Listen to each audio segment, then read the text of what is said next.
So we keep kind of a running tally of all the drains, and at that point in time, what the cost is looking like. So like, because part of the problem is like, we don't, these don't follow each, like your fiscal year budget process or anything. It gives you an idea of like, okay, Yeah. so like Carl knew, okay, I got South Park coming up. I'm glad someone else does that. So we did years ago for all townships. I was The radar of what drains are out there, what they did, and how much cost you kind of look at. I'm sure that you don't own property. What's your number? I'm going. So yeah. I don't know. You don't. No, I told you that. But I didn't know about. I'll call you. We didn't. I was you at that point, but I was. We'll set something up. Okay. No problem. Because part of it is. I appreciate it. Well, I finally found out, I was like, oh, you were somebody else. Told me that you guys had some traffic. They were all. Sit down with Thank the. You're welcome, be pleased. Talk to me about a project or explain how the process works. Okay. Kind of purpose, that's kind of. Yeah, I think there's. I totally understand how that went. Oh, yeah. Yeah, I still have the. I'm gonna say this. Oh, yeah. Those things are not easy to pull out. No, they are not. They are good buildings. So when I talked to you on the phone, I mean, I just, it was mostly because you were kind of forced to send you a check. Get you out. Well, it's a confusing concept altogether. Yeah, it really is. I mean, you're in the watershed and you've heard watershed this and watershed that, but I mean, you're sitting there on your own property. You can't see it. You can't see the street. I don't really want to understand it politically. I'm using the science on it, so. They need to, Yeah. Well done, that was fast. Because he's got more to read about it. What, okay, well, down on our end. You don't even. Yeah, I think that was the plan. Yeah, I think that, like, yeah, that's what I was saying, like, to me, like the general services contract we do sounds perfect for this meeting with that, which is kind of what that's about. Yeah, and you guys Just explain the project.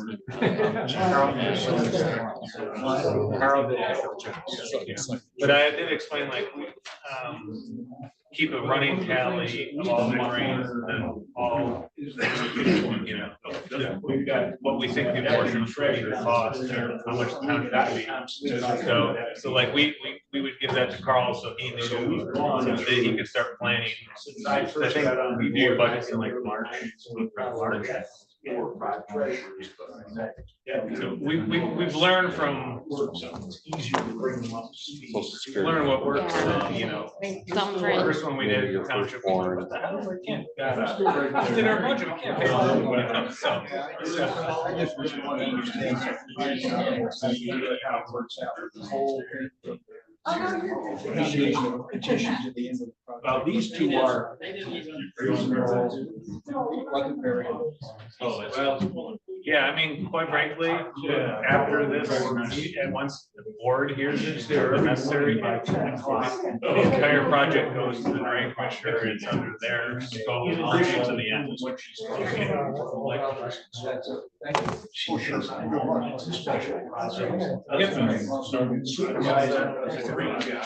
We've got a great treasurer. Okay, let's wrap up the signatures quickly. We're about ready to start.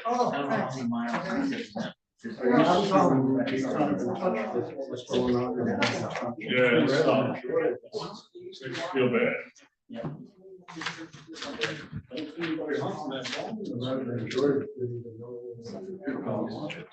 Did you get this signed? Did you get this signed? That's really the only thing that needs to be. Yeah, it's nice now because I did get the updated form. order.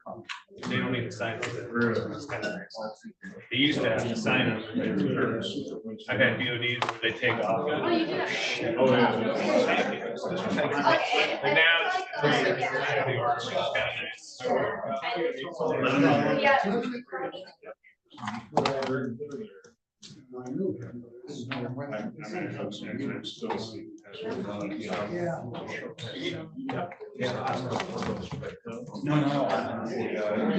I forgot to put it on.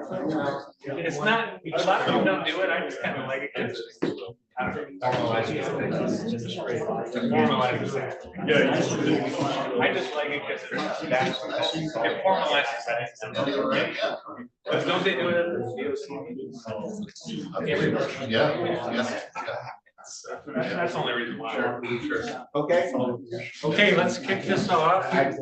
We'll start with the Pledge of Allegiance. Everyone stand. I pledge allegiance To the flag of the United States of America and to the republic for which it stands, one nation, under God, indivisible, with liberty and justice for all.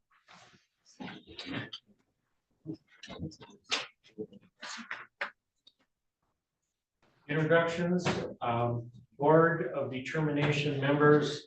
I'll let you guys just type up and say. Bob Hawley, Glen Arbor Township. Rich Bailey, Suttons Bay Township.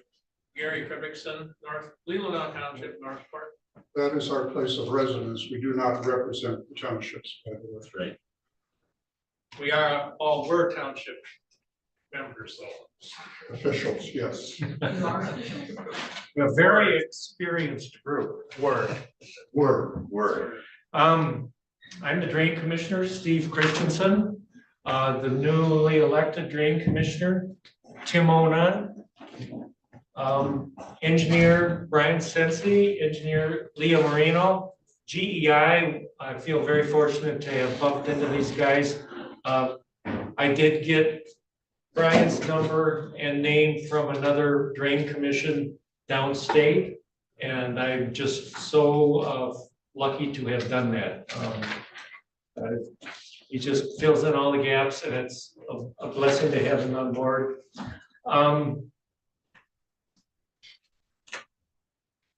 Oh, forgive me. I think that's it. We get to the oaths.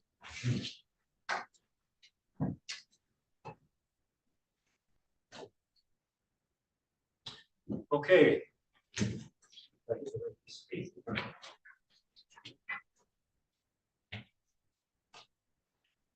And alternate. Please stand and raise your right hand. As members of the Board of Determination for the Elmwood Township #1 drain, do you solemnly swear that you own land in Leelanau County? I do. As members of the Board of Determination for Elmwood Township #1 drain, do you solemnly swear that you do not own land in either Elmwood Township or the city of Traverse City or any property within the proposed Elmwood Township #1 drain district? I do. As members of the Board of Determination for Elmwood Township #1 drain, do you solemnly swear that you will faithfully fulfill the duties being asked of you in determining whether the petition as called for in the maintenance and improvement of the Elmwood Township #1 drain is or is not a necessity for public health, convenience, or welfare based on the provisions of Public Act 40 of 1956 as amended, which is commonly known as the Michigan Drain Code? I do. As members of the Board of Determination for the Elmwood Township #1 drain, do you solemnly swear and understand that your determination as to the necessity of the petition will not be based upon any potential costs for the maintenance and improvement of the proposed Elmwood Township #1 drain, and that you are not to determine the scope of the project, and also that your decision as to the necessity of the petition is to be based upon evidence and testimony presented at this meeting, and that all discussions and deliberations are to be done in public. Lastly, as members of the Board of Determination for the Elmwood Township #1 drain, Do you solemnly swear and understand that your determination as to the necessity of the petition for public health, convenience, or public welfare is not to be based upon whether there is a majority of evidence presented that shows such necessity for the maintenance and improvement of a drain, but rather that there is some relevant, competent, and material evidence presented on the record that shows such necessity, i.e., a landowner or multiple landowners with testimony of flooding or property damage, or a landowner or multiple landowners with pictures of flooding. Being that if the petition is found necessary, it can remedy the issue. I do. Thank you. We are to the election of secretary and chairperson of the BOD. I turn it over to the board. I make a motion that Rich Bailey serve as the chairperson of the Elmwood Township #1 Drain Board determination. Support that.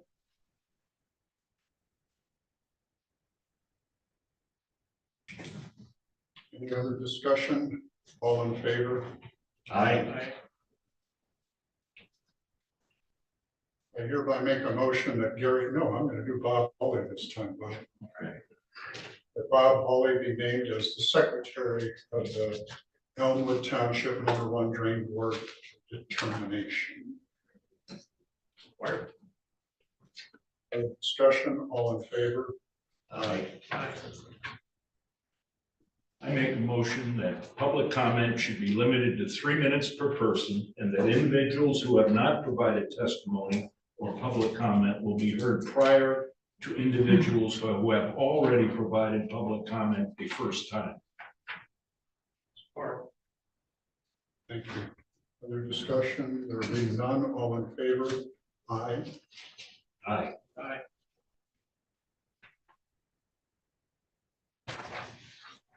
Okay, Rich, make sure and approve your agenda. I hereby move that we approve the agenda as presented. Thank you. Need a second on that, please? Support? All in favor? Aye. Thanks, Brian. Okay, roll of duty. Frank, you do the records again. Okay, bear with me for a few minutes. I'm gonna try to go through why we're here, what a board of determination is, explain a little bit about the Michigan drain process. Because I'm guessing most of you, this might be your first interaction with the county drain or the drain commissioner. The Elmwood Township Board formally passed a resolution by a majority vote of 7 yes to 0 no votes on September 9th to petition for the maintenance and improvement of an existing county drain called the Elmwood Township #1 drain. On the same date, this petition by Elmwood Township was filed with the Drain Commissioner's Office.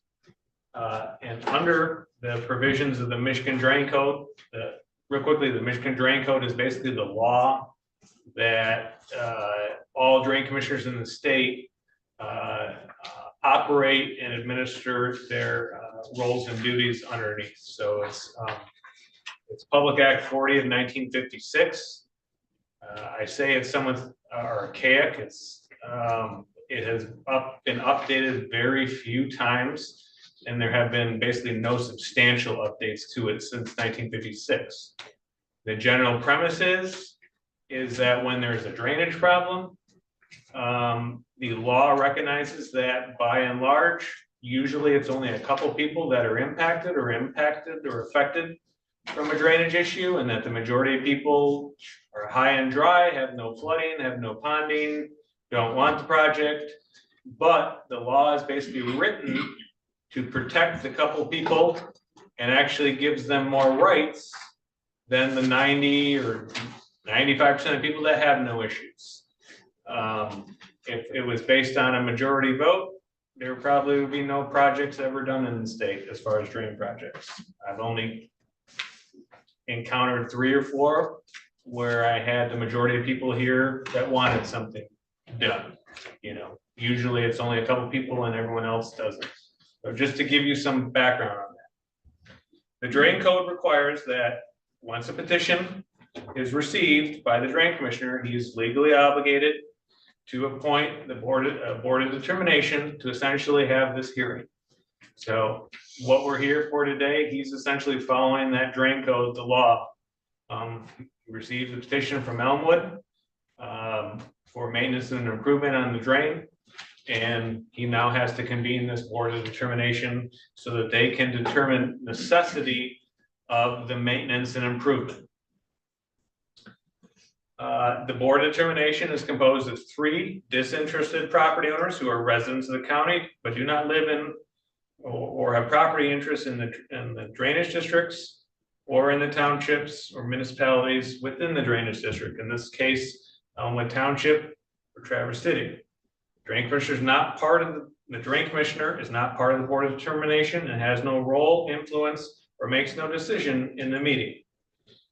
He's sworn in the board, and essentially at this point, this is their meeting to administer until the end. The board of determination will have testimony related to the petition for the maintenance and improvement of an existing county drain known as Elmwood Township #1 drain. This drain was originally established and constructed in the mid-1980s, and the current petition allows for the drainage district boundary to be updated and reflect the existing impacted properties within the watershed area.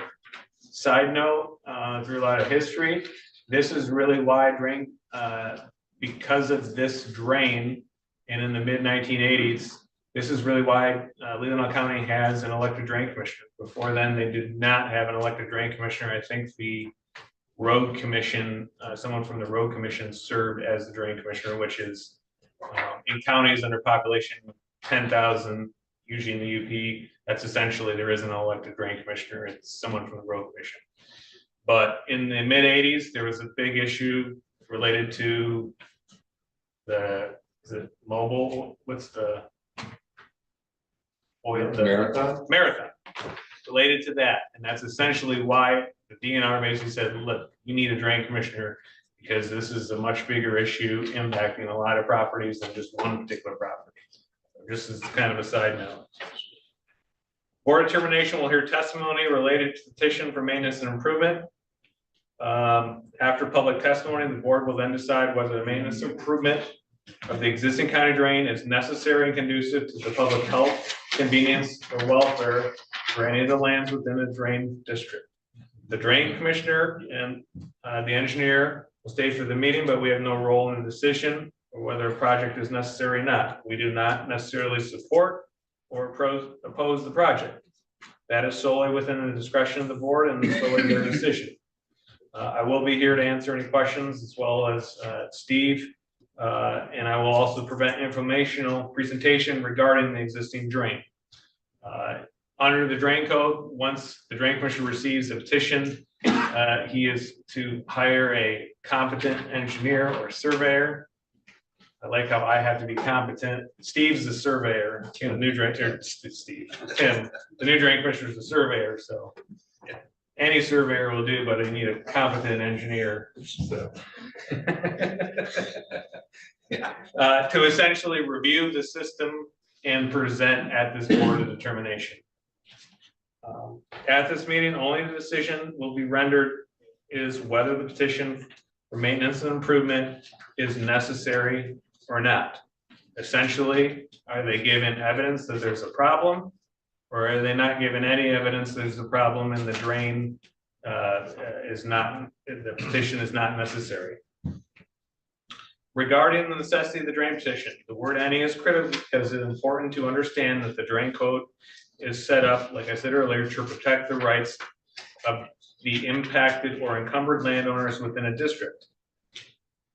The board of determination whether the petitions are determined necessary or not are not based upon a popular vote of who in the audience wants to proceed with the project or not. As I said, the code recognizes that by and large, a far greater number of people in a drain district typically have no drainage issues, no drainage problem, but however, their runoff flows downstream to people that do have drainage issues or problem. The general principle behind the drain code is If you contribute some portion to the problem of water, whether it's a half gallon or 100 gallons, you pay for a portion of the end fix for that problem for the low-lying areas. That's the overriding general principle. There's a lot of specifics involved with that.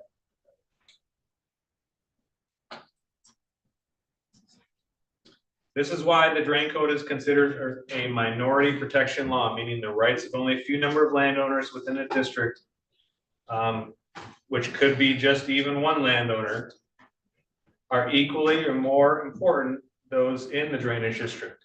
This goes to the idea. So in this case, the township petitioned for maintenance improvement, but landowners could petition for maintenance and improvement. And on an existing county drain, it only takes 5 people with interest in property. So if a husband and a wife are both on the deed, you only need 2.5 homes to call this meeting to order if it was a landowner petition.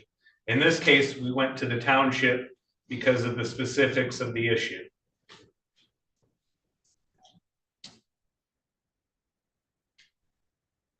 I won't really go too much about, just briefly about myself. I'm from Lake Ann. I went to Benzie County.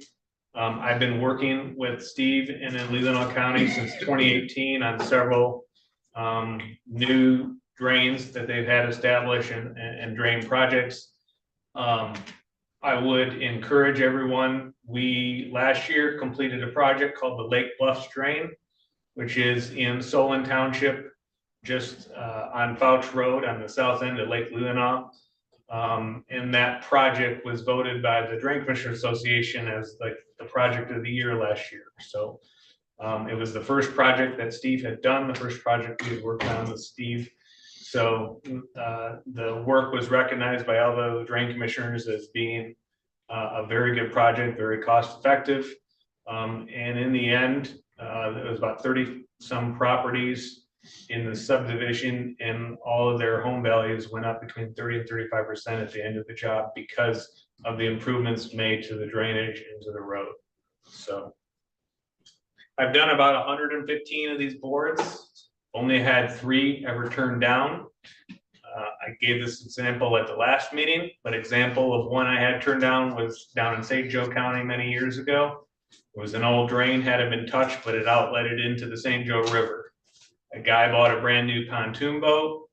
The drain, as it went into the river, wasn't wide enough to pull his pontoon boat to his property, to his dock, into his boat slip. So he petitioned the drain to widen the drain. That got turned down.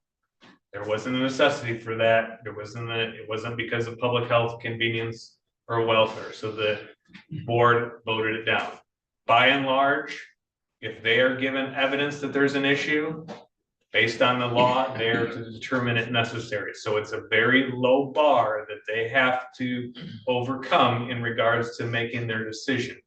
That's what, like I said, I've only had 3 turned down in about 115. Currently, our office works with several different drain commissioners, worked with 16 different ones, so 16 different counties throughout Michigan, mostly in southern Michigan, and about 250 drain projects I've taken from this point and through all the way through construction.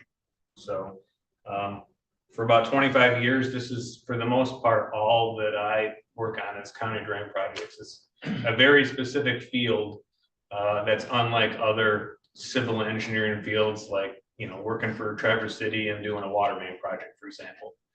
This is less design intensive and more administrative intensive.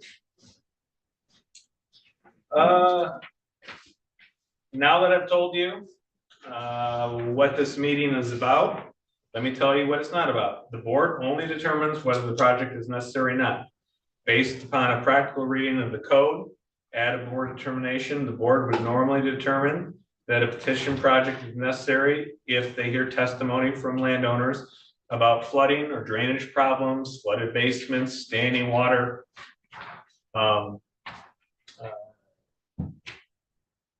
either testimony or given evidence of such.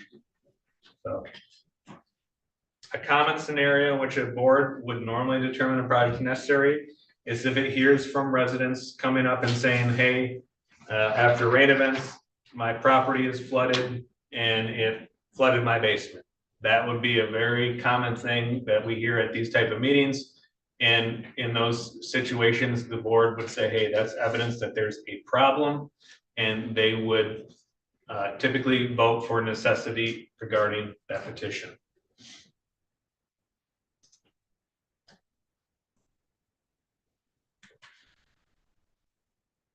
The board does not determine the scope of the project.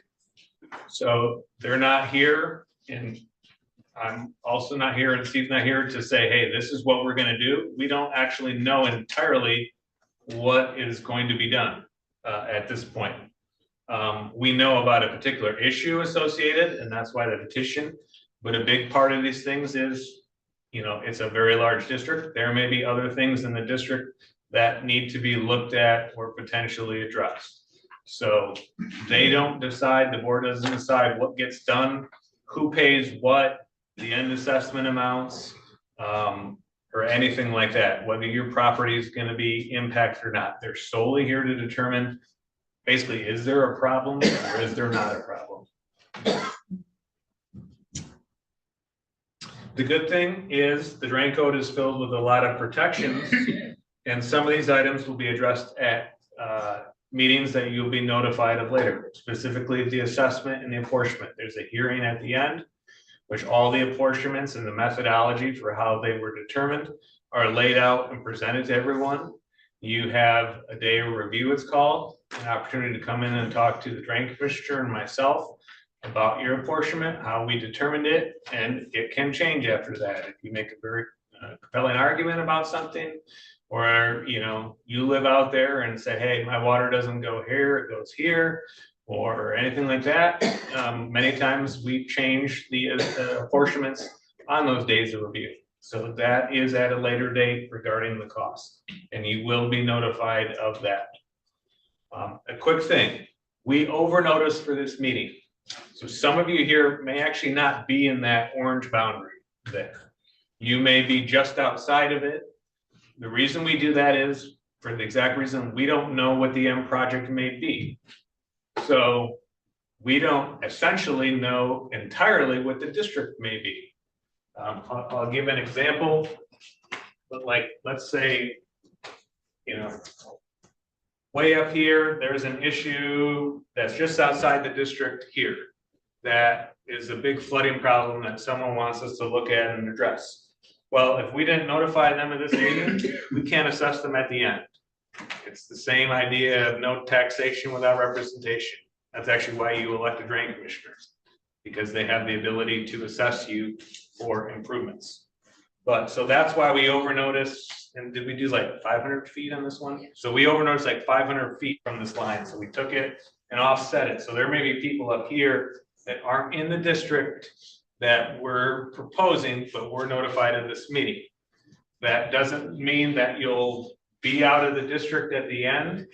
I would say unless something changes, this is probably very similar to what the district would look like unless something comes out of this meeting or during the scope portion of the project that would facilitate changing this boundary. This is essentially an assessment district, but we also look at it as a watershed district. The idea being you're up here, you got a little bit of runoff that runs off your property and eventually makes it down to one of these 3 different drains that outlet into the lake. So you pay a portion of whatever the end fix is.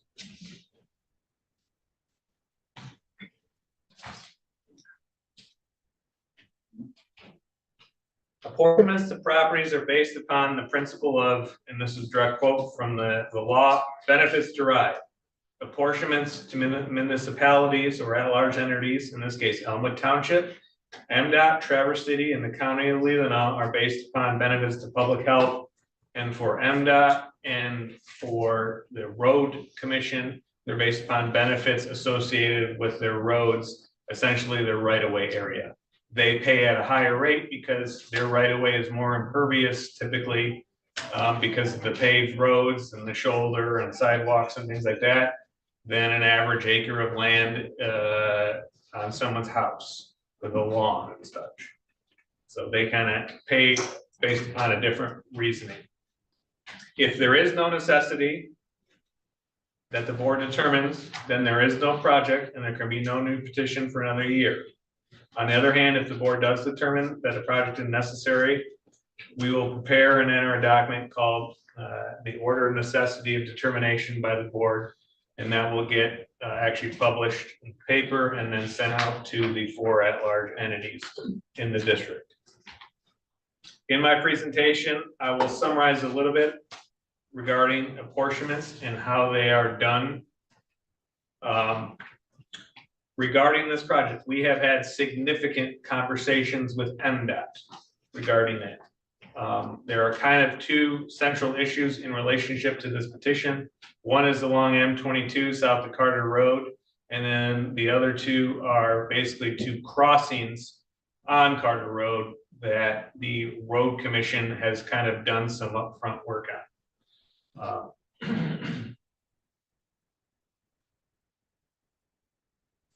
So in regards to MDOT, what we have been doing is working with them in regards to their upcoming project they have to reconstruct M22 from M72 to the north. I think they're going to Cherry Bend Road.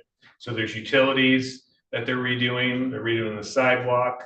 They're basically kind of going to look like a bomb went off in all those areas. So we have been working with their engineers and their planning so that if this is determined necessary, we don't have to construct a new outlet to the bay and go underneath M22. We can tap into the infrastructure that MDOT has as part of the new plan project and more easily resolve these drainage issues that are present in some of the areas. So a side note, in regards to doing petitions, Steve has been drain commissioner since 2000. If we get to this point, he's really exhausted trying to do it without doing this through this process. So trying to work with MDOT and things like that. But in this case, we're really working outside the right of way for what we need to do and the improvements we need to make for most of them. So MDOT's really limited. They can only expend money within their right of way under Act 51. So, but we have been coordinating with them. We have their most current plans for what they plan to do on M22. And a lot of what we're trying to set up is to make this as easy as possible for the new drain commissioner, Tim, and so that it is most cost effective as possible as well.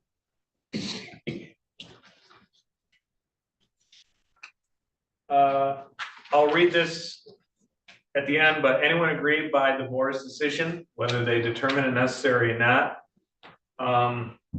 can file an appeal with Leelanau County Circuit Court in regards to that. I'll say this at the end too. What the court will look at is whether the board's decision was made based upon evidence presented at the hearing or not. They will not circumvent and say, for example, if 2 people got up here and showed them flooding photos and they determined it necessary, the circuit court judge will not come back in and say, you know what, we don't think this project should take place, and they're going to deny it. All they're basically saying was, were they given evidence to make their decision or not? That's their sole thing that they look at. So, and if you do plan to appeal, come see us, because there's no way the circuit court knows what items you need to file. So with that, I'll turn it back over to the board. Pull up my presentation. Thank you. So why don't you go ahead and start your presentation, please?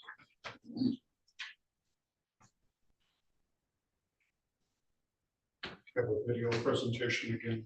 Yep. Real quick, so this is streaming through the county's YouTube channel. That's why I didn't print out 30 copies of these and hand it out to everyone. So you can come back and reference any part of this meeting on the county's YouTube channel. We'll separately say this, and we'll probably try to put like a link of it through the drain commissioner's website as well for this BOD meeting as well.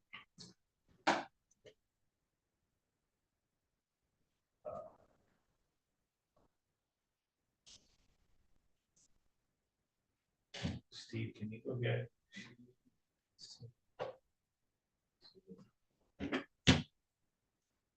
My, the link she sent me, like, ended. Hopefully, I can go home.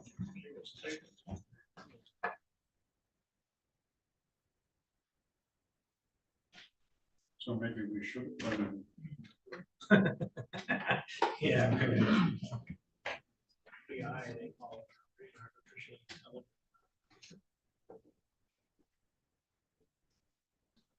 Try. Oh, she sent, Steve, we're okay. She sent me a new one, that's why. She just sent me a new one. He was clear back there.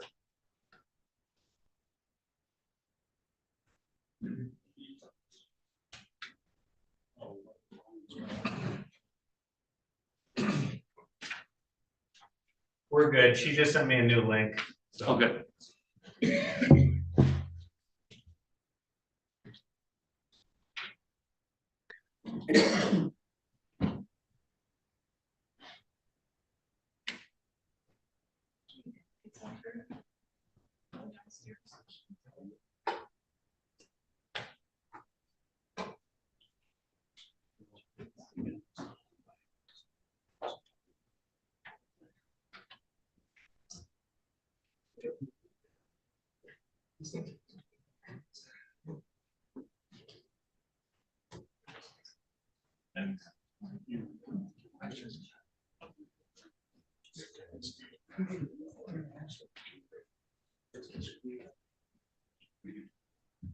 All right.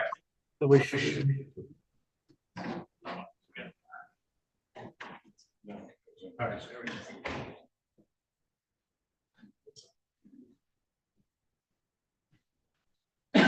Okay, so this just gives the purpose of the engineering review. Like I said, under the code, the drain commissioner hires an engineer. The biggest thing is really to determine the drainage district.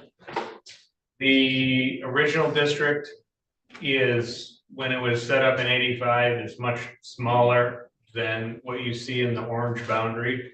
It kind of more mirrored the corporate limits for Traverse City with a little bit north up to into Carter Road. But the biggest thing is we want a true representation of when we, if it's found necessary, what the drain district and the lands that would contribute to the drain are comprised of.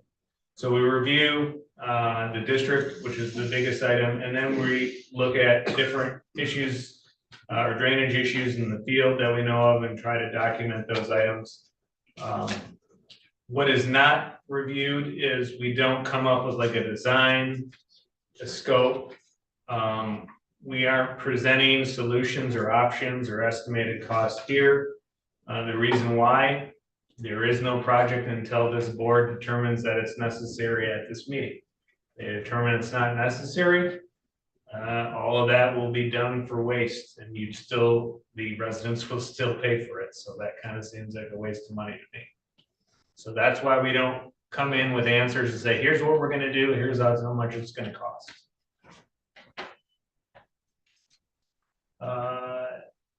Won't go into too much of this. We have the two big things. We spent a lot of time working with MDOT, both through their local TSC.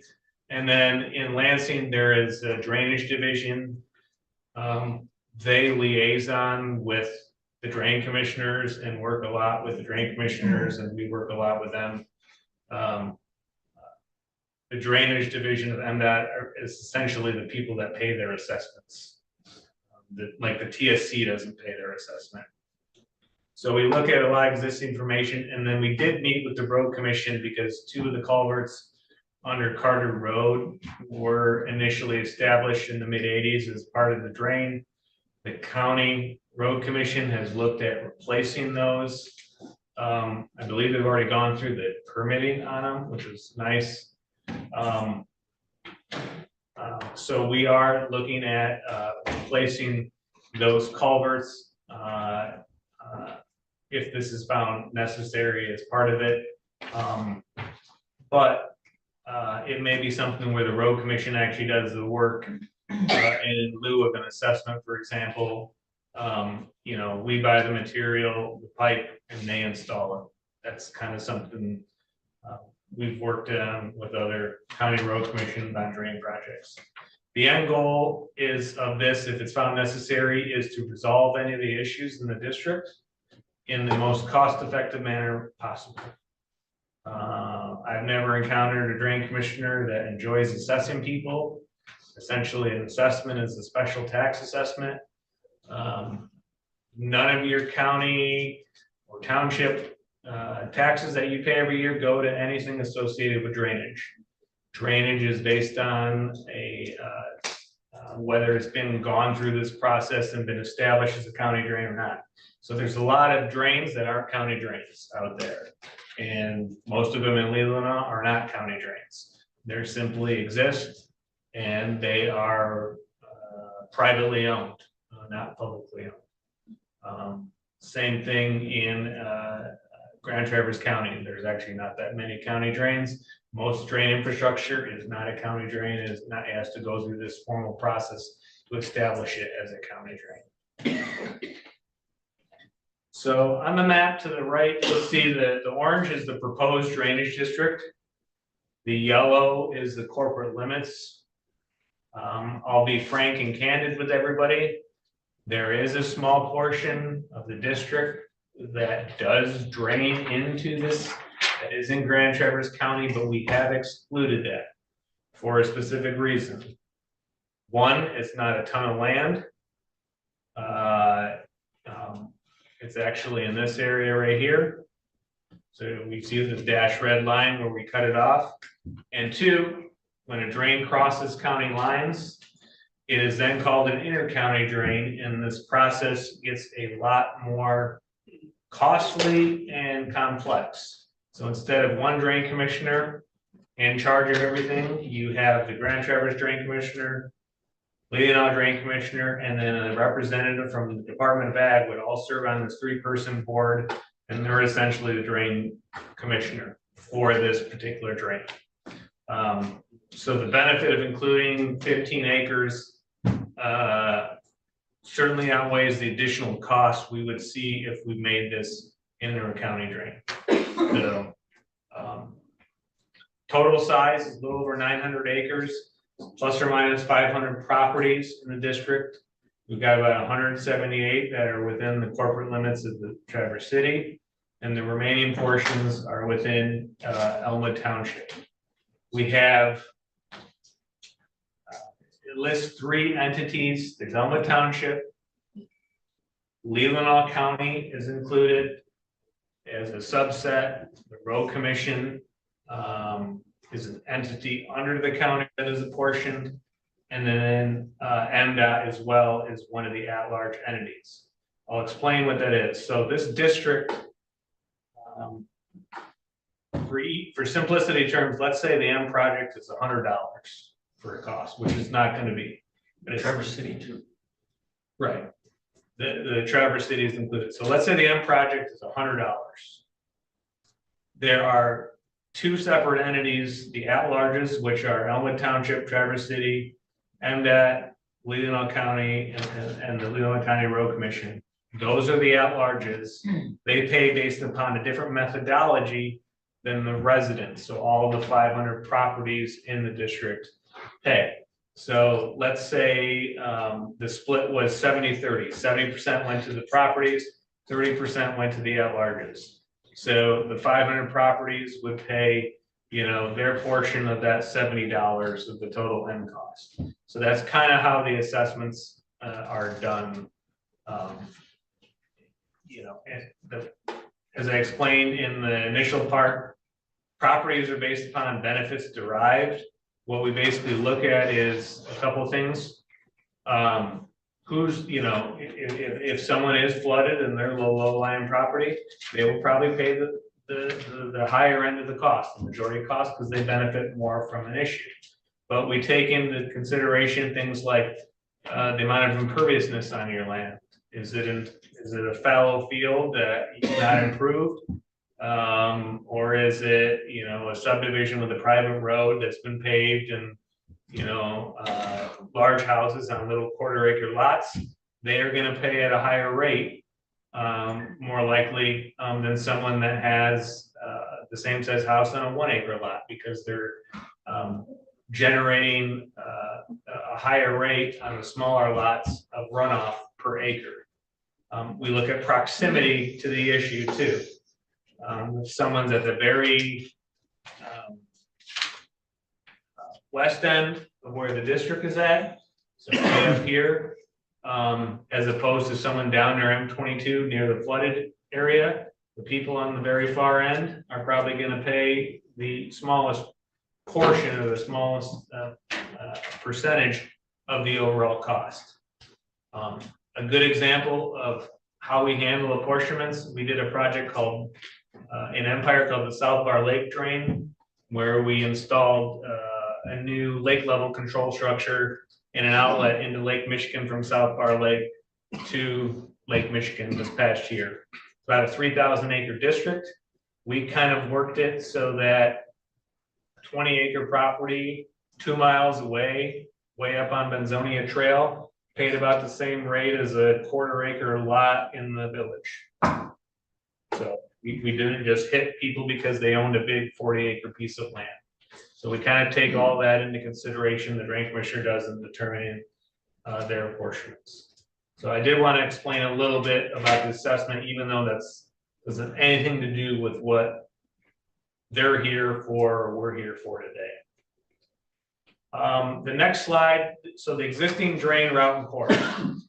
You may have noticed on the map you got, there's kind of 2 different shades or coloring associated with the drain.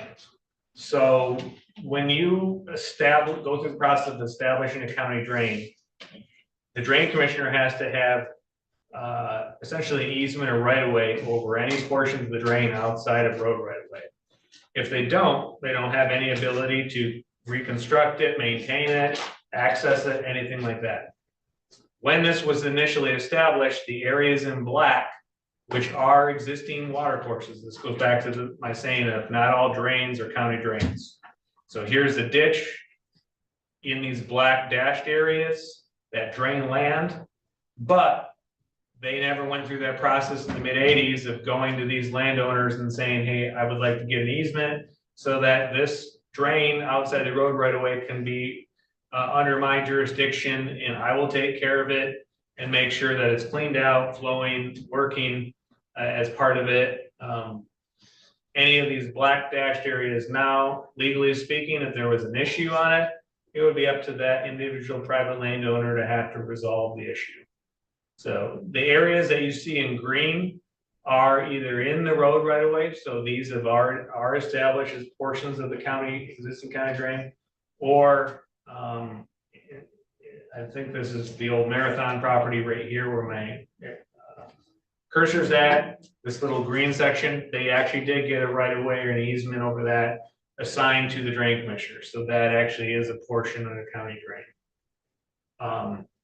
If this proceeds forward and found necessary, I would estimate that we would probably look to try and at least establish these black dashed areas as county drain. Meaning if the landowners would give an easement over them willingly. I doubt we're gonna pay for anything. And we're certainly not gonna go through condemnation and take the easement. I've never done that, so. The initial drain route is around 1,200 feet. A large portion of them are these portions along Carter Road. There's a section of the drain along Carter Road. The drain route can change. So whatever you see here, the drain commissioner isn't held to working in these areas. Most likely, if this is found necessary, there will be new established branches of this same county drain. So you can have multiple outlets that outlet into Lake Michigan as part of a drain. It doesn't need to be one common outlet or one common point where all the water goes to. It's all kind of based on how it was initially established. Okay, so I put this on here to kind of show at least the initial, one of the initial large issues. So this is Carter Road. On the right side of the screen here. This is classic consignment. Off the screen, there's a little dentist office right here. I think this was an old oil change place right in the corner. And this is a house in like Glendale and Silver Swan. It's like right here where my cursor is at. So this actually shows, and it's a little hard to see because these are MDOT's plans that I just got like 2 days ago updated. So these lines right here represent existing county drain. So there's a couple catch basins here. And essentially there's catch basins in both of these driveways on either side of classic consignment. And then that water goes in a 12-inch pipe to the,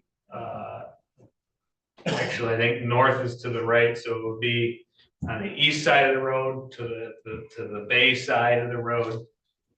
So that kind of shows the existing infrastructure in this place. And the next slide is actually proposed. So you can see what they're looking to do is to keep the main on the same, on the east side, the bay side of the road. And they are redoing the road, redoing the sidewalk, grading the new aprons to all these areas under here. But the big thing is there's a catch basin here that they're proposing on the, you know, that's outside of the road limits. And then there's also one here. The purpose, the reason for that is we have gone over with MDOT and we kept saying to them, just give us a point where we can connect into. So essentially, we believe that we can resolve the drainage issues that are present kind of south of classic consignment into Glendale and Silver Swan properties and tie the whatever infrastructure were built into the MDOT system where they provided us these catch basins that are outside the road, so we don't have to dig into the road as part of this work. So this is kind of to show that, you know, we've spent a decent amount of time already setting a lot of this up. If this wasn't the case, originally when we looked at it, MDOT was not replacing any of these catch basins outside of the road. They only had catch basins in the curb line of the road, which means we would have had to get into the road to tap into the system or construct an entirely new outlet underneath all of this into the bay, which just adds cost to everything. So our big thing with MDOT has been work with us. They'll make this entire thing more cost effective and easier to get done. There'll be less, and it'll take less amount of time to get done as well. These are some pictures. So these are up on Carter Road. There are 2 current crossings that the road commission is looking to redo. One is at Leelanau Trail here, and it actually kind of shows you the structure that's underneath the road.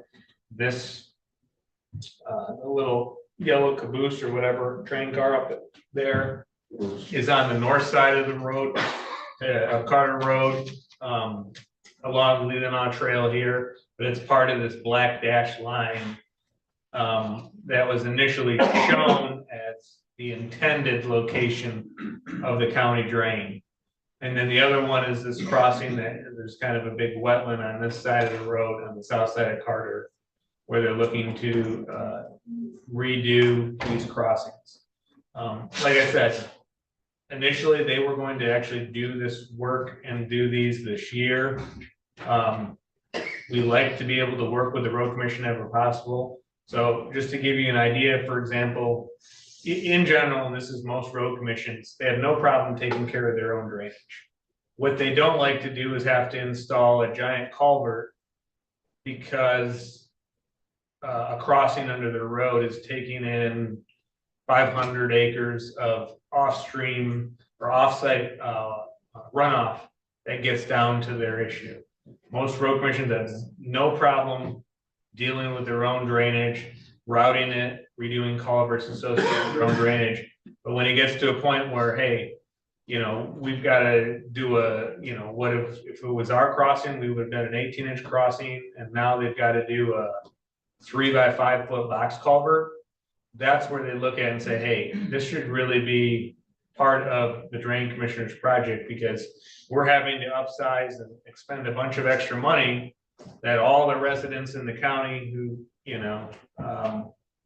where they get their funding or their funding or their Act 51 monies that they get from the government is being spent on culverts that are really for the entire watershed. So that's just a general idea of why we are looking at those crossings as potentially part of this as well.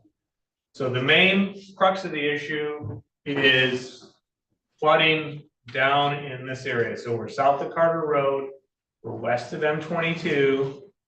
This long building right here is the classic consignment building. Glendale is right here, down at the property that says 122-00, and Silver Swan is right at the other side, right here on the back end of that property. So one of the reasons for getting the township petition has to do with the existing drain. Prior to the petition, these lands were excluded. So if we went through, we could have gotten a petition from these landowners and had this hearing and meeting, but we would have had to redo the boundary first. So we would have held a hearing simply to redo the boundary, then gotten the petition from them, and then had this meeting. And we essentially saved time and cost by just going directly to the with township and saying, would you just petition so that we can adjust the boundary without having to go through this process? So that is why we went to the township rather than getting a landowner petition, which we could have done. And again, the district boundary is not set in stone. This is what I think it is based on my understanding of the problems and the issues in the watershed. We may be given them evidence or information that, hey, my property's not in it, or or we may, there may be an issue that we're not aware of where the boundary should be expanded. But that's why we offset and over notice for this meeting to allow us some flexibility, because when you come to this meeting, I think I know what the issues are, but many times I leave and there are other things that come up associated with it. So just because you may be in the boundary now or just outside, it doesn't necessarily mean that you're going to be in the boundary at the end. In general, it's more inclusive at this point, and the boundary usually gets smaller at the end, because at the end we know what the actual project is and we know who really benefits from everything. If we, as an example, let's say we didn't do anything down here, and for whatever reason we didn't make any improvements, and we just did the crossings on Carter Road. Well, we would not include these people in the drainage district because they're not getting any benefit. We're not doing any improvements to resolve their issues. So therefore that boundary would change. Right now they're shown in, but that's a good reason to explain why that is not necessarily set in stone. Where it's set in stone is when you get the notice at the end about your assessment and your apportionment, because we're then making a determination based on, okay, here are all the people that we think benefit from what the end project is. That would be the day of review. The day of review, yes. And you get a first class notice of it, and we do not over notice for that. So you're either in and you get a notice, you're not in and you don't get a notice. So you won't be over notice for that and included to come to the meeting if you're not going to be liable for an assessment. These are some photos that we got from the owner of Silver Swan. Silver Swan, Yola. So these are some photos that she provided us. We didn't put all of them in there. The general issue is that there's runoff that comes down, hits Leelanau Trail, so the walking trail, and then some of it comes down this way on the back end and essentially doesn't go anywhere. It goes to the low spot. There isn't infrastructure to take it to the pipes or the catch basins that are in M22. So the lowest spot in this area is basically on the north face of the building of, this is Glendale here, right on the north face. That is actually the low spot within this area.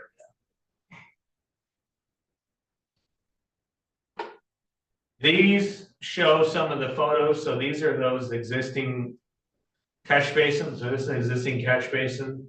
That's the stuff where we went through with the MDOT and said, hey, we need this thing here still when we're done. Initially, actually, they removed all this stuff, and we're only going to do stuff in the road until we really squawked and said that you know, you're going to make this you're going to double or triple the cost of the project simply by not working with us. So they have worked with us in regards to this, and they're planning with the work.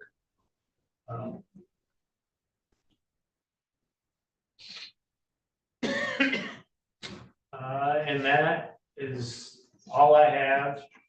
I'll ask the board if you have any questions. Anything? Gary, you have a question? Well, I guess one of my questions here, now that's on my chart here, it shows that that's yellow, so this will be through Traverse City then? It doesn't really matter, the corporate limit stuff. That really only matters for the apportionment. Yeah. We did meet, Steve and I did meet 2 weeks ago. Yeah.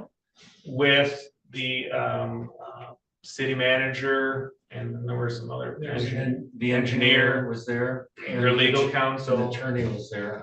In regards to this, a lot of it is, cities are a little different. Because and this is downstate, so you know, we went over some options with the city. But for example, downstate, when a city is part of an assessment, typically they don't pass along those assessment costs for their landowners directly to the individual properties. I don't know if the city will do that. I don't want to speculate, but we went over basically to explain, because they haven't had this issue ever prior and how to deal with it. So a lot of it, what we went over is how to handle the assessment stuff. So a lot of times, like we work downstate, like, you know, city of Lansing, city of East Lansing, city of Pontiac, when there's assessment associated within the corporate limits, there's an at-large assessment that goes to the city. But then the residents that live in the city, so those individual properties with parcel numbers, in most situations, the city actually will pay for those for their residents. But that is up to the city. They have to do some things if they're going to do that. So we met with them, just explain the issue, explain this, explain the boundary and the drain. So we have met with them as well. And then we connected their legal counsel with our legal counsel. Yeah. Which they would need to have a certain amount of understanding and talk at this point in time to be able to do one of the options that are open to them. So for them to pass along the cost to the residents, they have to file something. I think it's within 30 days of this here. But that's a question for, so it's. That's a question entirely for them. I basically explain, hey, in my experience, this is how cities usually handle it. The only time they don't do that is when it's a very, very large project with a high assessment cost. So what you're saying is that potentially those people that are in the city of Traverse City May not get an assessment. may not get an assessment. You'll actually still be notified, but your assessment will just come at zero. But that doesn't impact the process of making the decision. Right, it doesn't impact this. I was just trying to explain some of the apportionment assessment stuff, because, you know, in 2024, you know, people don't understand, you know, it's all about cost. How much is it gonna cost me? Good question, Gary. Okay, thank you. Bob? No questions. I don't have anything. Okay. Turn it back over to you guys. Okay, so we're gonna open, excuse me, we're gonna open the public comment portion of the meeting. If you would, please come to the podium because we're recording this and this is where the microphones are. So please approach the podium, state your name and your address. And with that, I would open the floor to public comment and questions. We do have the sources here that are more professional than we three in terms of the technical questions. So if it's just a general comment about the project, you can say whatever you might say, but if you have some questions, hopefully we can answer them. If you've heard the same comment or heard the same question from anyone else, just in interest of moving this along, please don't just repeat what you've already heard. And with that, I would open the floor. Sir? My name's Tom Steele and I'm at 10365 East Carter Road. And so this whole area that is on the east side of the drainage is all very fragile. It has underwater springs. I have a pond with a that has a spring that goes into it, but that whole area has water, underground water stuff. And my concern is that a couple of things, how the existing water courses were established and who did that. And I talked to Steve about this, and I'm on that property all the time and I don't see any water courses in a couple of these areas. I think it's pretty clear that there is a problem, and it seems like you've already kind of initiated this. It's like before we even got this going, established a board, it looks to be to me like you're already kind of headed forward on this and have talked to a lot of people. One of my big concerns about the whole thing is all the hard surfaces and development that's happened in that area. And those people, I believe, hold a responsibility to some of these assessments, because all this water that's running off of that development that's right behind Tom's and Morgan Farms, and then there are potentially other developments along Carter Road that are zoned for more development. So if we're going to do this, is it going to be, I mean, is this like a one-time thing, or is this going to, or are those potential other developments going to be considered? Because without responsible development, it's going to just continue to happen.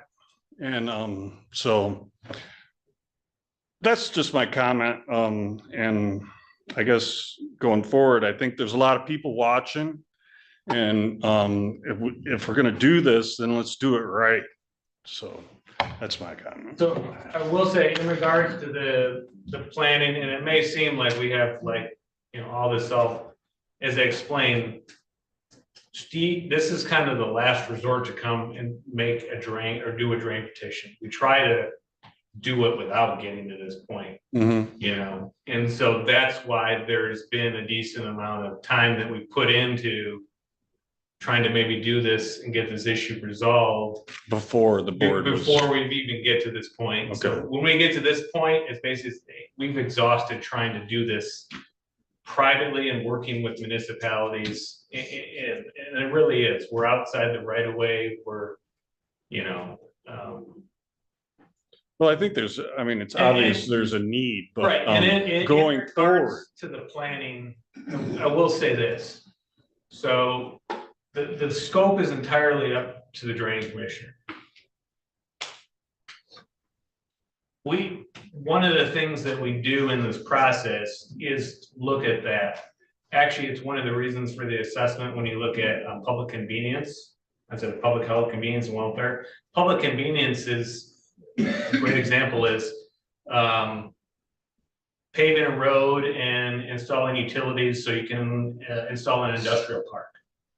you're promoting development, so you're, constructing infrastructure to promote development, that's a convenient, making it easier to develop. One of the things we'll look at is how some of these properties are particularly zoned such that, we don't want to be back here in 5 years. That's my concern. I want to be careful in that. To me, this district I'm glad this is the district and this needs to be a county drain because I foresee more problems. It's a fragile area. You're Absolutely. going to get upstream development, and if you look at where all the drains are, they're all downstream. That's problematic. Mhm. I see this as kind of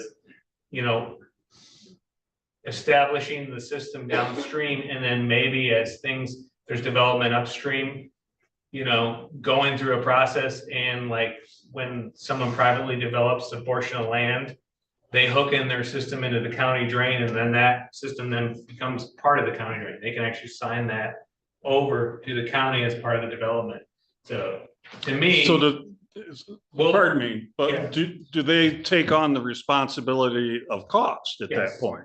Yeah. I mean, Construction everything. and Yeah, as- usually what drain commissioners or like, municipalities do is, they do it through their, stormwater requirements and such. Mhm. So they, whether you have to hold back 100-year storm, you're doing detention or like back-to-back hundreds for retention, so that they have to construct this as part of their development, but then maybe it can be constructed to deal with their development, but then also pass through water upstream. So to me, this is a ripe area for more issues and things like this. I believe So we so. will take that into account. To the extent of what would get done in future planning, that a lot of that's really kind of discussion with the drain commissioner and how, anything is physically, I always say, anything, we can put a man on the moon, anything's feasible with unlimited money. Well, But that's the problem. we don't live in an unlimited money world. That's the problem. If I may, you've brought some very valid points up that are kind of beyond the scope of what this board is, we've been handled to address.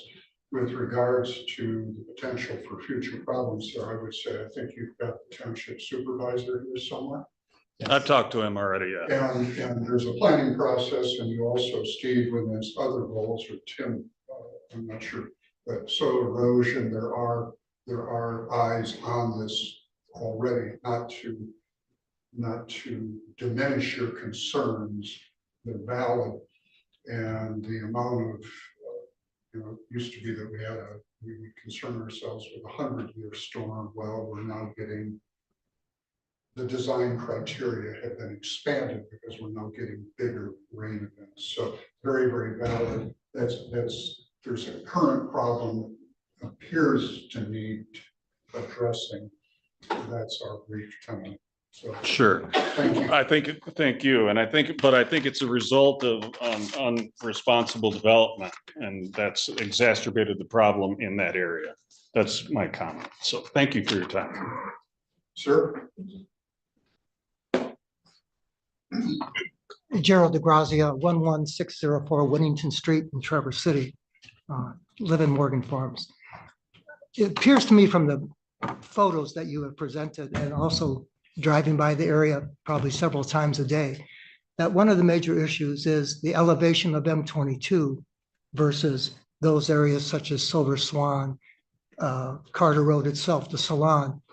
And if that's going to be a major issue of the flooding, when M22 is rebuilt, and we still have those low-lying properties, and I know you're looking for additional catch basins, it doesn't seem to me that the problem's going to be solved, because you're still going to have an elevated M22, and it's going to be flowing water back onto those properties. So how is that issue going to be addressed? In terms of the engineering problems, I think those will be addressed when the actual project is engineered. I think you're absolutely right. There's many areas where we just had a discussion earlier this evening about how the roadway has been over time increased in height relative to the adjacent properties. So there's a diking that's happening. So I think you're absolutely right. The highway is not going to be lowered. That won't happen. Thank Yeah, you. no, it's gonna stay, like, we've got the grading plans for all the approaches.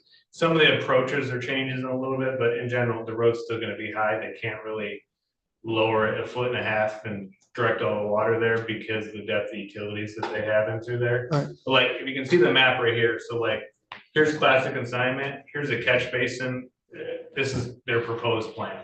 So here's a catch basin in the approach section right here. You see that? Yes, Right there. So like, here would be an example, like, we may construct a branch drain, tap into that and install some catch basins like here and here to drain the lower areas that are outside the road. But we've worked with MDOT to make sure that this pipe is low enough so that we can tap into it and still have superficial drainage in these areas. So that would be kind of like what I would envision happening in those areas. That's why it was key to make sure that we can get infrastructure to tap into. MDOT's always not keen on doing, but Part of their design also is to keep water on the road rather than dumping it into other entities. So they're cognizant of that, and their plan concentrates on the attempt to keep the stormwater on the road instead of having it dish off into a multiple locations. So they're cognizant of that comment that you made, and that's part of what they're planning and trying to do. okay. The other question I have is, I don't understand how the replacement of the culvert along Carter Road, or possible multiple culverts along Carter Road, will improve the situation. It probably has to do with carrying capacity or size or carrying collapse. capacity, and one of them is failed very. That water flows north. Yeah. All of the water that passes through those culverts flows from Fulton Park north, Okay, from the trail north. The break point on the old rail bed is way down toward Harrington. There, it kind of goes toward Towns West Bay, but you get partway north and then it breaks and flows north. So those two culverts will be taking water north, away from our problem area. So significant pluses for the problem we're looking at. all right, understand. Thank If you. you look at the picture there, there's a lot of, near that one, you know, like the booth there, that water in that ditch, which is downstream of these two pictures on the right, Mhm, that sits there. And you can see the culvert under the road. right, thank you. Anyone else? Dan? Hello. So I'm Yola Papalashi, 13692 Bayshore Drive, and I'm the owner of the Silver Swan Building. We did experience a ton of flooding, as you can see. We're unable to use the back portion of our building that we normally lease out, for fear if we lease it and we get another one of those monster storms, we're gonna lease it to someone and ruin their business. So we've not done that. I understand a lot of people's concern about that they're saying maybe this is just benefiting us.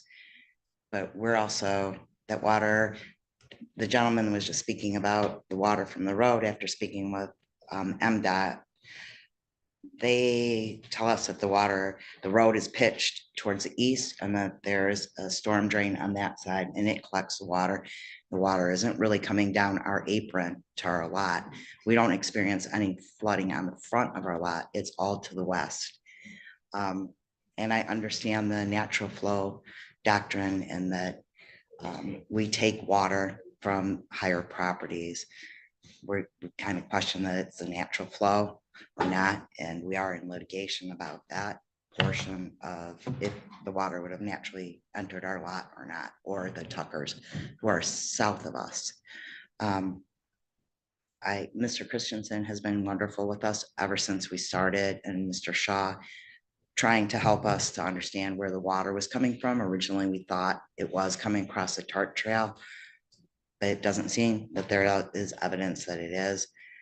I understand Mr. Steele's concern about there being, development around the area, because currently I think there's Leelanau County only provides for a 25-year storm. The base design is 25-year minus 2-year, but if there's potential for flooding, we bump it to back hundreds. Okay, and see, and that's, So the development that stopped, that was kind of in between Carter and Grandview. Once they looked at, they had streams, they had wetlands, and they had to do back-to-back 100-year events. So that design parameter for them became, I think, way too much. So I don't know exactly when they pulled the plug and they went away, but when they saw what we were looking at from the soil erosion control side, that gave them pause, and we were determined to make that development hold all of that water. that makes sense. I understand the concern that the classic consignment property has sold, and it has been purchased by a group that own hotels and different hospitality type businesses. And I don't know what the future for it is, or I don't know if you know Steve or Jeff. I don't, but it's on my list for Yeah, when I'm retiring from soil erosion too, and I've got a, it's up to a dozen sites, and that is one of the sites that's on the dozen list. That if anything happens in this site, it's back-to-back hundreds. They're gonna have to jump through really big hoops to do something significant there. and I don't know if that picture's still up, but you can see where the ground is eroded. That's where our water came from and came down into behind our building. And on the north, is that the north side? So I agree with that this area has huge water issues. I don't know. I mean, I'm not an expert and I don't know. Well, I thank you for the photos. Yes. One thing I will say, you mentioned earlier about like the planning for future, so if you can see like my cursor, you see this property here that's it's actually to the west of where the trail is. What we will do is like, we will sit down with like Jeff Shaw in the township and go through some of these, as an example, let's say like, he's got, or has heard, we've got this zone in our future land use map as, heavy industrial and, this property may be developed in the future. What we would normally, That's well, I mean, just as an example, Oh, that's gotcha. all well, and it would never happen. So what we would do is say, okay, let's make sure that if we're replacing a crossing immediately downstream of it, that we have it sized for what it may be in 10 years and not necessarily what it may be for now. So that's kind of how we look at that. This is a ditch system, but let's say it was an enclosed pipe. One thing you may do is like, we may put like a tap out to the site that says, okay, when this is developed using Steve's 25-year criteria, for example, they may be allotted this amount of flow. So we're going to tap out a 15-inch pipe that will allow that flow at this elevation. So when they do development, it's right there. They're still doing all their infrastructure on their site. They're simply getting it to that point and then their benefit. And then when we would do the assessment, that would be a pretty big benefit to them. So it all kind of plays in the part. We wouldn't do something like that and then just spread the cost out amongst everyone. They would receive a much higher benefit associated with it. right. And I can So, but understand. we will look at this thing, especially this area, because I don't see these issues getting less worse. And I understand other people that are property owners, like you look at that water and it seems like we're the end of it and it's our lot and Tucker's lot, that we're the only ones that are going to benefit from it. There are other areas where people have flooded along the line. And I don't mean to say that I want to pass on my problem to someone else. It just is the only way that we can seem to find. Well, that's where the definition of the watershed, Yeah. where's the water coming from? Right. So it is lower water, Benefit doesn't equate to being flooded. yes. And I just don't want, People don't like to hear that if they have no issues. But Right. if they contribute water to the issue, then that's, you know, our drain code was kind of developed from England. And it's been kind of the same general process. You contribute, you pay a portion. Well, thank you. I don't know if there's anything else. You're welcome. Thank you. Thank you. My name is Aaron Cliff. My wife and I moved up here many years ago, and we have a property at 10351 East Carter Road. And along our pattern and raising children, we saw the two houses right by the caboose, two little old houses, very old houses that are on Carter Road, 10421 and 10621. 10621 and 10641 are my current addresses. And our backyard is that culvert by the stream, so I'll be directly affected by this. This isn't about me and my stake in it or what's going to happen to my property or my taxes. I'm saddened to not hear from anybody that what we're talking about here is not St. or Lansing, the Grand River, or the other Pontiac that he was talking about. I grew up in Grand Rapids along the Grand River. I've seen so many times what runoff. This is about a runoff problem. We're not talking about city sewer or drains. We're talking about water runoff. My biggest concern is that what we're talking about here is the Grand Traverse Bay, and what we are basically saying by moving ahead with this part of the process is drains are the solution. And no disrespect to Steve, he's been really helpful to me in my work in the area, and my wife and I are struggling to keep the houses just the way we bought them. And in fact, in one of the houses, I tore up an asphalt driveway, and Steve's been trying to help me to, my current driveway is stone, which I believe ethically everybody should have some permeable surface. I should not be allowed to have a concrete driveway. I don't think anybody else should in the future, but that's not for the Drain Commission to decide. And I don't think that the issue here is going to be solved with drains.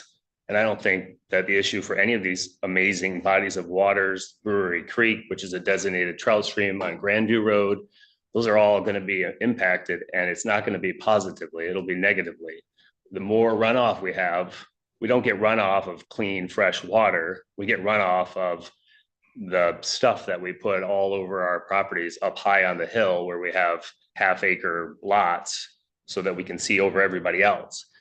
It's fine to everybody to talk about their own individual concern with this. My grandkids will look back and say, we had this opportunity to make a decision. Do we solve a problem with draining it away into the Grand Traverse Bay, which I wish the tribe was here.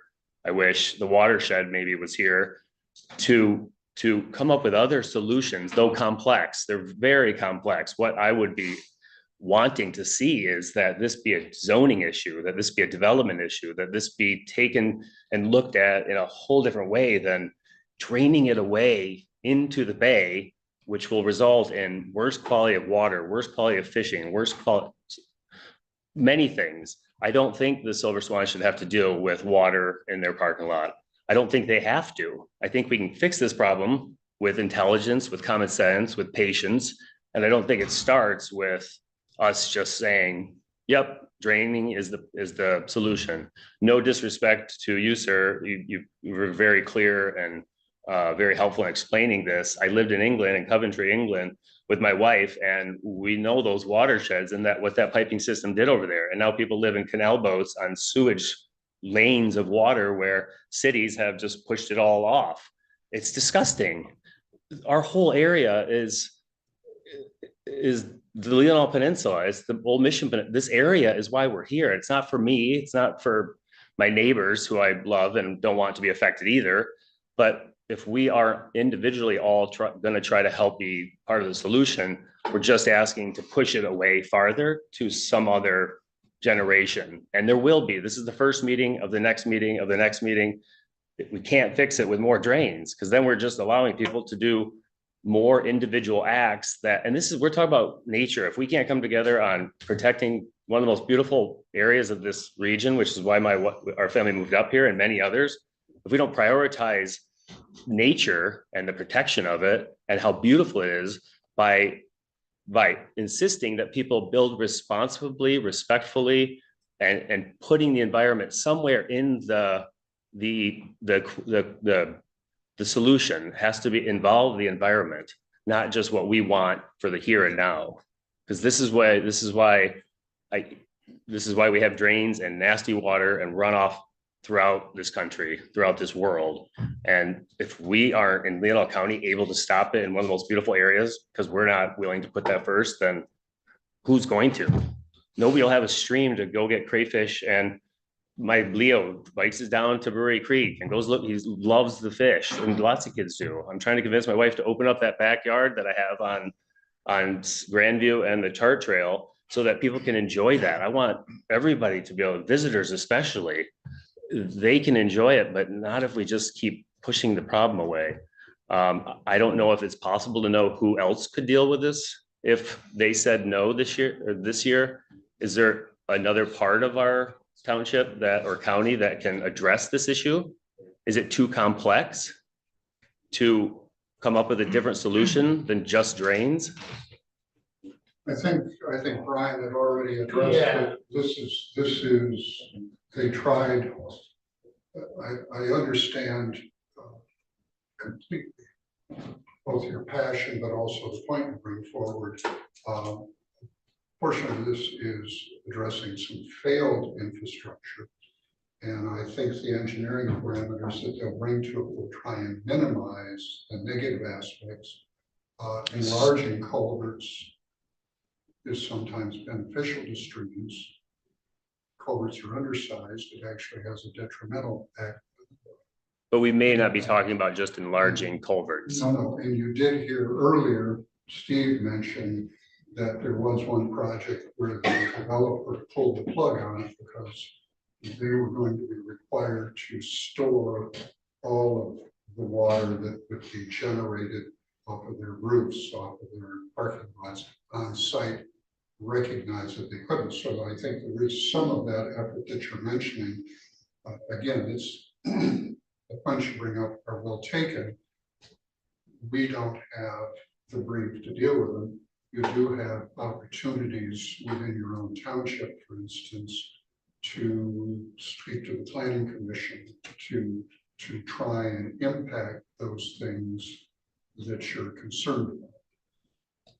I can foresee the process of trying to impact it even by going, this issue can stay here for 10 years. The water there can sit there for 10 years. People can see and deal with the issue that we're all part of and creating. I know the solution is complex, and I know it's whether or not we are going to have drains go forward. And I know that this is just the first initial part of moving it forward to find out what the real issue is and how we can really fix it. But as representatives of the county, I just think it's very important that you realize that this is a pivotal piece in that process, that when we say yes to this, it moves forward, and it's harder than to redirect it back to the original issue, which is we're the ones creating the runoff. We don't have to just fix it with just drains. I think there's a problem. I just don't think it belongs to the Drain Commission. That's all I hope to see. Thank you. So I will say that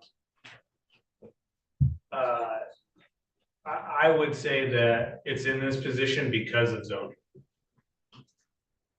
We're here because there's not, you have two different jurisdictions that probably don't coordinate in regards to how they're handling infrastructure or runoff.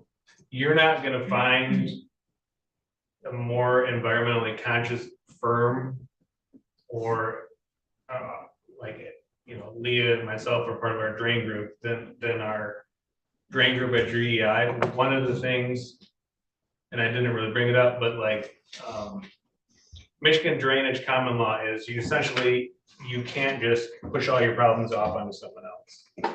So whatever we do, we have to make sure that it's not burdening downstream properties and making them worse. We can't legally do that. That's a big part of it. In regards to the environmental aspects, we mentioned the project that we won for Steve.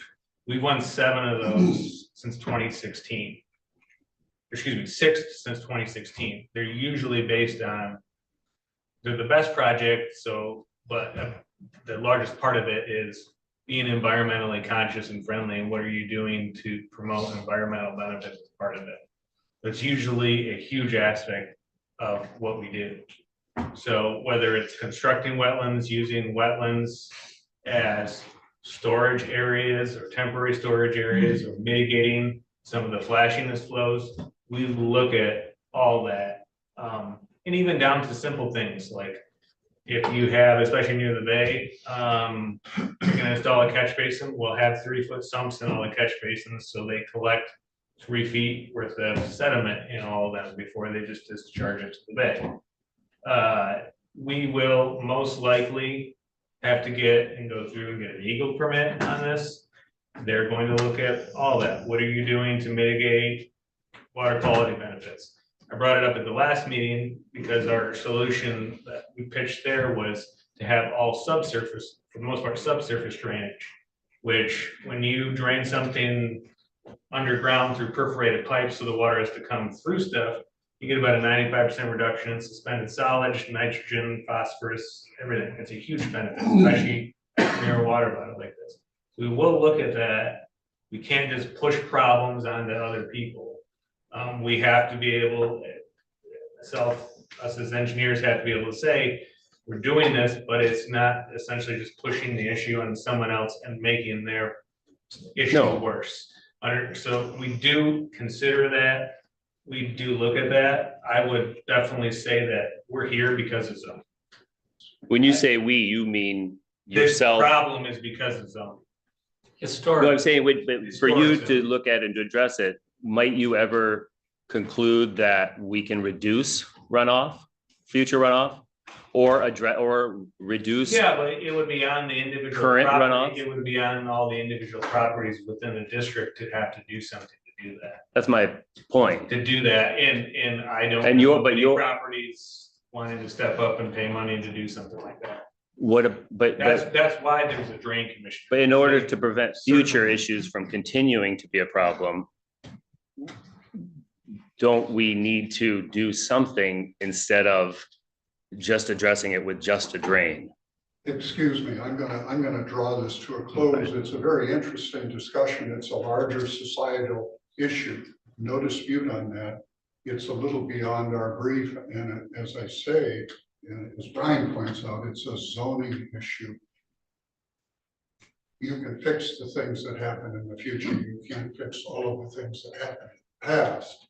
So if your 2 houses shouldn't have been built in a very low area on Corbin Road, that's a fact you need to face. That whole area is very low. If you took the house out, would the cattails come back immediately? Or maybe you're not part of the problem. Are you willing to forego the usage of that property so that you could put it back into that cattail swamp? We are already. And that's a rhetorical question. It's beyond our brief here tonight. We are sensitive, though you may not think we're sensitive enough. So thank you. No, I just come up after the meeting. All right, thank you. So Thank you. sir, or I should say Steve. That's more like it. Steve Kozalko, 13300 Southwest Bayshore Drive. Just a quick question. I noticed, and this is all kind of new to me, but the black checkered line furthest to the north, is that's an existing drainage area then that was established? Is that correct? It was, so in 1985 or 84, when they went through the establishment process, which is a different process in establishing a county drain, 2-part process. That's where they showed, the engineer has to do, basically they have to determine, hey, here's what the drain route we think it should be. Okay. That's what they drew as the initial drain route. The corresponding part to that is you have to go on and get an easement for that, because it doesn't really mean anything other than the line on paper if you don't have any legal jurisdiction to have. Well, that was my question, because that crosses a couple parcels of property I have.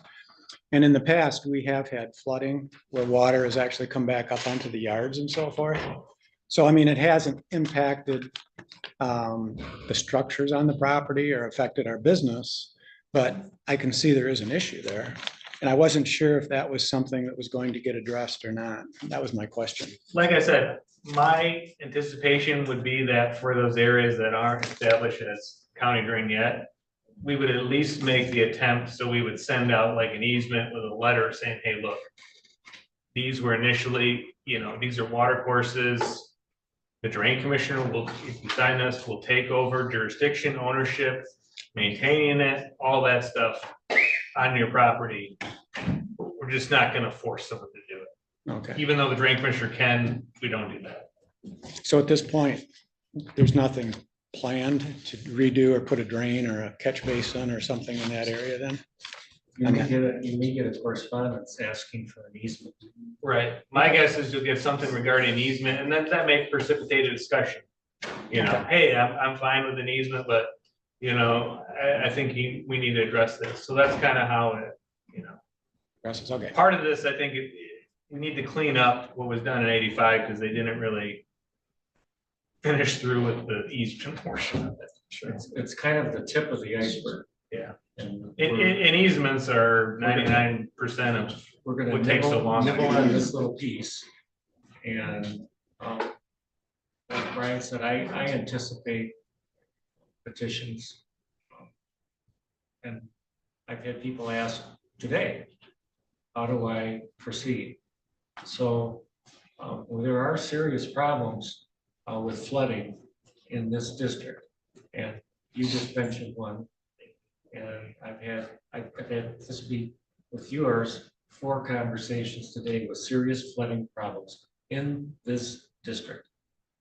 So we're gonna see more petitions and having this open and working on it provides an opportunity for everyone in the district to take a look at their problems and the flooding and the water issues and be real cognizant of it and be real active with it and be thinking about where do we go next in this very special district. I don't want to speak for Tim, but based on, like I said, Steve has had calls already about other stuff that we didn't even know about. Because of that and the size of the district, my guess is we'll probably hold a scope meeting, which basically is when we've gone through the process of, hey, here's what we think needs to be done, then presenting to everyone saying, here's what we're kind of planning to do and finish through on final design and whatnot. Are we missing something? Should we be addressing other areas before we complete the project and, we miss something like what you're talking about? So this would be a good drain to do that on, especially because of the size and we know there's other issues other than we've presented. And I think it would help us catalog issues and we get them on paper and we get them visible, whether or not it's included in what we're doing right here, right now. I don't know. That might not fit, but at least we'll have them cataloged and we'll be having a direction and we'll get people involved. Yeah. Okay. Thank you. Anyone else? No other questions, no other comments? I move that we close the public comment portion of this meeting. Mr. Chairman, I make a motion that the proposed maintenance and improvement of the Elmwood Township #1 drain as petitioned on September 9th, 2024 is necessary. I would second that. Further discussion? All in favor? Aye.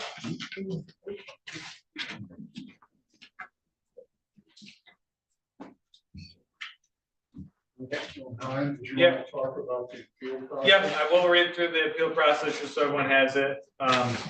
Anyone agree whether the decision of the board as whether maintenance improvement is necessary may appeal the decision within 10 days, and the appeal must be filed within Leelanau County Circuit Court. A municipality may appeal the determination And within 20 days of this meeting, the court's review, and I'll repeat it again, is limited to whether the board's actions are authorized by law and whether the board's findings of fact are supported by material, substantial, and competent evidence on the record. For all the non-attorneys, that basically means were they given evidence that there is an issue or not. So with that, I think that's it. So if there's no other business before the board, I move that we adjourn. Ms. Pepelashi. I was just in Albania, and as we were going down Country Road, we rode past. Hey, Steve, I just want to say hello to Jerry DeGrazia. Yeah, Good to that's see my you, Steve. family. Good to see you. There's an interesting story about it. But That's, appreciate it. you must have been in court chef then. Yep. Yes. Jerry DeGrazia. My Jerry. father, That's what it's actually, when his family were communist resistors, and all the men were killed, and my dad was 14. He escaped and to Greece and ended up joining the US service, and that's how he. There's a monument quite close there. Where we were. And then we go. All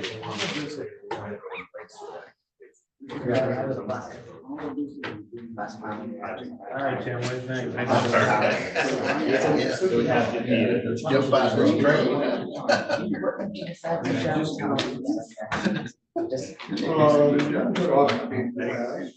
I talk more in these than other ones because